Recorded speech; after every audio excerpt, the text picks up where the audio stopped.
Ишимбай районының Урман Бишкадак авылында яшәүче Данияр менән Дилә Мөхәммәтьяновтар гаиләһендә игедәк үз бала дөньяга килгән. Бер юлы өсләтә бәхеткә ия булган яшь гаиләне бала табу йортыннан бөтә авыл каршы алды. Ана һиңә бер байлык.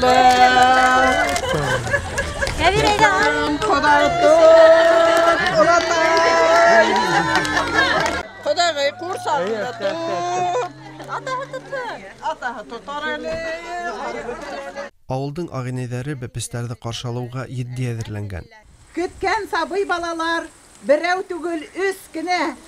Бере кызыкай, икесе малай, бер-беренә тиң генә.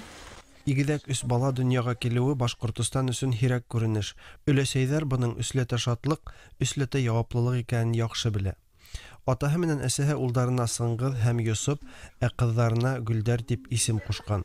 Республикалага тәртип буенча 3 бала тапкан һәр гаиләгә 3 бүлмәле фатир тапшырылган.